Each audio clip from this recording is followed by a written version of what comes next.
Hello all, welcome back to another new video of learn with Bhavna. अब हम start करने जा रहे हैं MSO 003 सोशियोलॉजी ऑफ डेवलपमेंट के इंपॉर्टेंट क्वेश्चन एंड आंसर्स जो कि आपके जून 2025 एग्जाम में आ सकते हैं। तो जो हमारा फर्स्ट क्वेश्चन है that is compare and contrast the Gandhian and Marxian perspectives on development.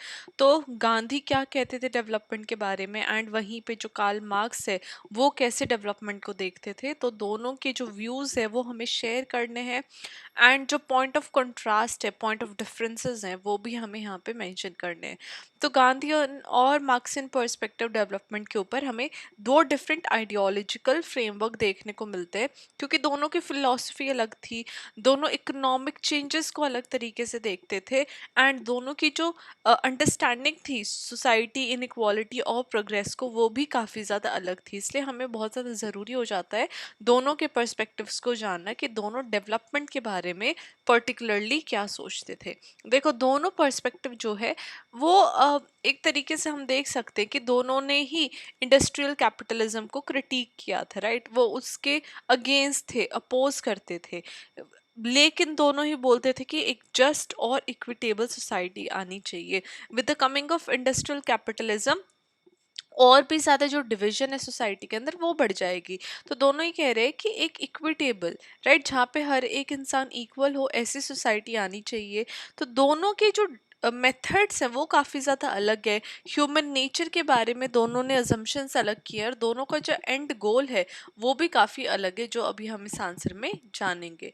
Now Gandhian perspective की जब हम बात करते हैं डेवलपमेंट के ऊपर, तो महात्मा गांधी का जो पर्सपेक्टिव है डेवलपमेंट के ऊपर वो उनके एथिक्स, सेल्फ रिलायंस और जो सर्वोदय प्रिंसिपल है, मतलब कि हर एक का भला होना, वेलफेयर ऑफ ऑल, तो उसके बारे में है। तो गांधी ने एम्फसाइज किया कि एक डिसेंट्रलाइज सिस्टम होना चाहिए, रूरल बेस्ड सिस्टम होना चाहिए और नॉन वायलेंट मॉडल्स आने चाहिए डेवलपमेंट के।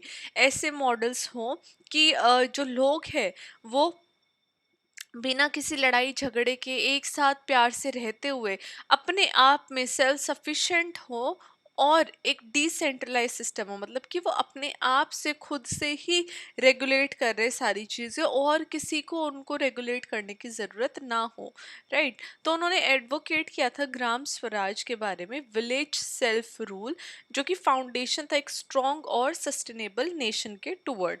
तो गांधी के लिए जो रियल डेवलपमेंट थी वो थी डिग्निटी ऑफ लेबर, जहाँ पे लोकल की सेल्फ सफिशिएंसी हो, लोग जो है वो अपने आप में निर्भर हो, सेल्फ सफिशिएंट हो, और उसको इन्होंने अलाइन किया था इकोनॉमिक एक्टिविटी के साथ along with moral and spiritual growth. तो गांधी ने अपोज किया कि जो लार्ज स्केल इंडस्ट्रियलाइजेशन हो रही है वो उसके अगेंस्ट थे।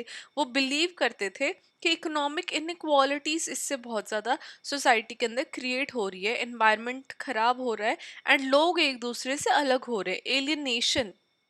वो कहते थे कि इंडस्ट्रियलाइजेशन से लोगों में एलियनेशन आ रहा है। तो वो स्मॉल स्केल इंडस्ट्रीज को काफ़ी ज़्यादा सपोर्ट करते थे, जैसे कि जो हाथ से जो चरखा चलाते हैं, हैंड स्पिनिंग, या फिर जो हाथ से कोई भी काम करते हैं कारीगर, तो वो उनको बहुत ज़्यादा सपोर्ट करते थे। वो कहते थे कि ये जो रियल जो कारीगर है वो ये है और ये इतने ज़्यादा गरीब है कि हमें इनको सपोर्ट करना चाहिए, हमें इनसे चीज़ें खरीदनी चाहिए, और इसी से जो एम्पावरमेंट है पुअर को और दूसरे वी कैन से वर्कर्स को, स्मॉल स्केल वर्कर्स को, उससे और भी ज़्यादा प्रोत्साहन मिलेगा, स्पेशली रूरल इंडिया के अंदर।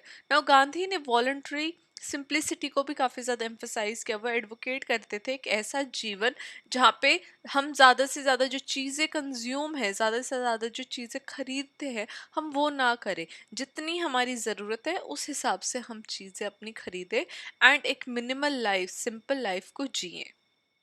अगर हम सोशोलॉजिकल स्टैंड पॉइंट से गांधीयन मॉडल देखते हैं तो हम देख सकते हैं कि वो रूल्स, रेगुलेशंस और एथिक्स के ऊपर बेस था, जहाँ पे मॉरल ट्रांसफॉर्मेशन की बात हो रही थी लोगों की और कम्युनिटी की। इसने गांधीयन पर्सपेक्टिव ने क्लास स्ट्रगल को भी रिजेक्ट किया था और वो बात कर रहे थे कि मॉरल कंसाइंस या फिर मॉरल कॉन्शियसनेस लोगों के अंदर आनी चाहिए।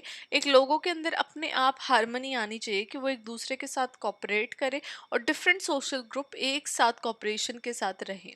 वहीं पे अगर हम मार्क्सियन पर्सपेक्टिव देखते हैं तो मार्क्सियन पर्सपेक्टिव डिराइव हुआ था कार्ल मार्क्स की राइटिंग से, जो कि एक फंडामेंटल मटीरियलिस्टिक और क्लास बेस्ड राइटिंग्स मार्क्स की हमेशा से रही हैं। तो मार्क्स ने डेवलपमेंट को देखा था हिस्टोरिकल मटीरियलिज्म के तौर पे, जहाँ पे जितने भी इकोनॉमिक स्ट्रक्चर्स हैं वो सोशल रिलेशन को दर्शाते हैं। तो उन्होंने कैपिटलिज्म को बोला था कि कैपिटलिज्म ज़रूरी तो है, ये ह्यूमन हिस्ट्री को एक ट्रांजिटरी स्टेज से ले जाएगा, राइट, एक ट्रांजिशन हमें देखने को मिलेगा जो कि हम बिल्कुल भी नहीं रोक सकते हैं या उसको हम हटा नहीं सकते हैं। और इससे क्या है, इवेंचुअली सोशलिज्म एंड उसके बाद कम्युनिज्म आएगा ना। इस रिवोल्यूशनरी को थ्रो करने के लिए क्या है, जो प्रोलेटेरिएट है उनको एक साथ आना पड़ेगा बुर्जुआसी से फाइट करने के लिए। नाउ डेवलपमेंट मार्क्सियन टर्म्स के अंदर वो क्लास स्ट्रगल को बात करते हैं, राइट, कि क्लास स्ट्रगल आएगी जब प्रोलिटेरिएट उनको पता चलेगा कि उनके साथ अत्याचार हो रहे हैं, फिर उनके साथ राइट ट्रीटमेंट नहीं हो रहे, तो वो बुर्जवासी के खिलाफ खड़े होंगे और यहाँ से जो क्लास स्ट्रगल है वो निकल के आएगी। उसके बाद टेक्नोलॉजिकल एडवांसमेंट्स आएंगी और जो प्रोसेस है हिस्टोरिकल चेंज का वो हमें देखने को मिलेगा ना। मार्क्स ने जो प्रोडक्टिव पावर है इंडस्ट्रियलाइजेशन की उसको एक्नॉलेज किया था, लेकिन वहीं पे उन्होंने कैपिटलिज्म को क्रिटिक किया था, बिकॉज वो बोल रहे थे कि जो कैपिटलिज्म है उसकी वजह से अगेन एलियनेशन हो रहा है लेबर्स की एक्सप्लॉयटेशन हो रही है, और सोसाइटी में जो पुअर है वो और भी ज़्यादा पुअर होते जा रहे हैं एंड रिच और भी ज़्यादा रिच होते जा रहे हैं। तो इनइक्वालिटी सोसाइटी में बहुत ज़्यादा आ रही है। तो वो भी जो मार्क्स है वो भी एक क्लासलेस सोसाइटी एनविजन कर रहे थे कि जहाँ पे कैसे भी प्रकार की क्लास ना हो, जितने भी जो रिसोर्सेज हैं वो कम्युनिटी में इक्वली डिवाइडेड हो, इक्वल डिस्ट्रीब्यूशन हो रिसोर्सेज की, और उसी के साथ जो एक्सप्लॉयटेशन है वो ख़त्म हो सकती है ना। सोशियोलॉजिकली अगर हम देखें तो मार्क्सियन पर्सपेक्टिव फोकस कर रहा है कि स्ट्रक्चरल ट्रांसफॉर्मेशन, स्ट्रक्चर के अंदर चेंजेस आने चाहिए सोसाइटी के, प्राइवेट प्रॉपर्टी वाले जो कॉन्सेप्ट है वो ख़त्म कर दिया जाए और इकोनॉमिक रिलेशन को रीऑर्गेनाइज करना चाहिए। इससे क्या है, रिलीजन ट्रेडिशन मॉरल अपील्स ये सब टूल्स हैं जिसके रूलिंग क्लास अपना जो डोमिनेंस है वो मेंटेन करके रखता है सोसाइटी में। नाउ लेट्स टॉक अबाउट कि कंपैरिजन, पॉइंट ऑफ कंपैरिजन दोनों के डिफरेंसेस क्या हैं। जहाँ पे गांधीयन पर्सपेक्टिव बात कर रहे हैं एथिकल स्पिरिचुअल और मॉरल की अप्रोचेस के, राइट, वहीं पे मार्क्सियन पर्सपेक्टिव बात करते हैं मटीरियलिस्टिक एंड हिस्टोरिकल अप्रोच की ना। मेथड, गांधीयन पर्सपेक्टिव के अंदर जो मेथड रहा है वो नॉन वायलेंस का और मोरल परसुएशन का रहा है।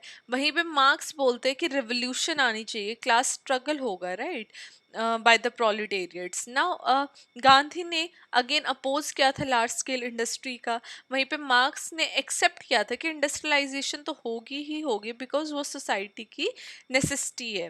Now ideal society according to Gandhi is decentralized, village based and self reliant.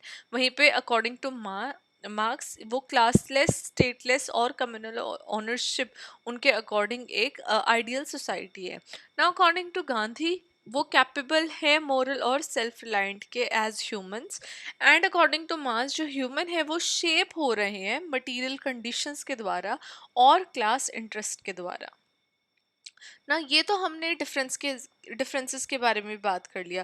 Now let's talk about contrast and critics की क्या क्रिटिक और कॉन्ट्रास्ट हमें देखने को मिला है दोनों के काम में।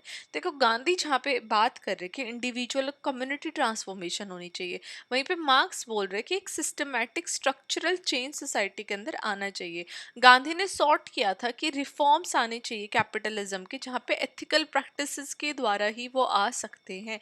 जो कैपिटलिज्म के अंदर चेंजेस है वो सिर्फ राइट प्रैक्टिसेस जो ह्यूमन अपनाएंगे उसके द्वारा आएंगे, लेकिन मार्क्स बोल रहे हैं कि हमें इन प्रैक्टिसेस को, इन चेंजेस को, कैपिटलिज्म को इंटायरली ख़त्म ही करना पड़ेगा। तो जो गांधी का मॉडल है वो कहीं ना कहीं हम क्रिटिक कर सकते हैं कि वो एक यूटोपियन है, मतलब कि वो सिर्फ इमेजिनेबल है, वो सिर्फ हम इमेजिन कर सकते हैं लेकिन हम उसको अचीव नहीं कर सकते हैं ग्लोबलाइज्ड इंडस्ट्रियल कॉन्टेक्स्ट के अंदर। वहीं पर अगर हम मार्क्स का मॉडल देखें तो हम कह सकते हैं कि उससे अथॉरिटेरियनिज्म की टूवर्ड्स वो जा रहा है और जो उसकी इम्प्लीमेंटेशन है वो भी डिफरेंट स्टेट्स के अंदर हमें देखने को मिलती है ना। At the end to conclude this answer हम कह सकते हैं कि जो दोनों गांधी और मार्क्स की जो पर्सपेक्टिव है वो हमें एक पावरफुल क्रिटिक दिखा रहे हैं कैपिटलिस्ट डेवलपमेंट के toward, Elbit from divergent framework. उसके अलावा एक हमें डिफरेंट फ्रेमवर्क देखने को मिल रहा है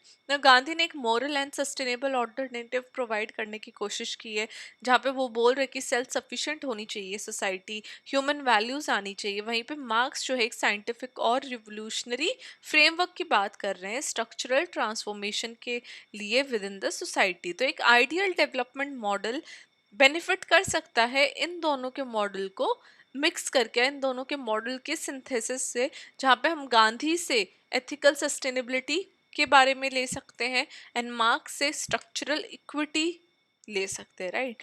तो ये दो जो मॉडल्स थे रिगार्डिंग द डेवलपमेंट, क्या क्या उनके पर्सपेक्टिव है as Gandhian and Marxian perspective on development, वो हमने जानने की कोशिश की इस आंसर में। Now next question would be this one, streams of liberal thoughts theories on development, right. तो ये हमारा नेक्स्ट क्वेश्चन रहेगा।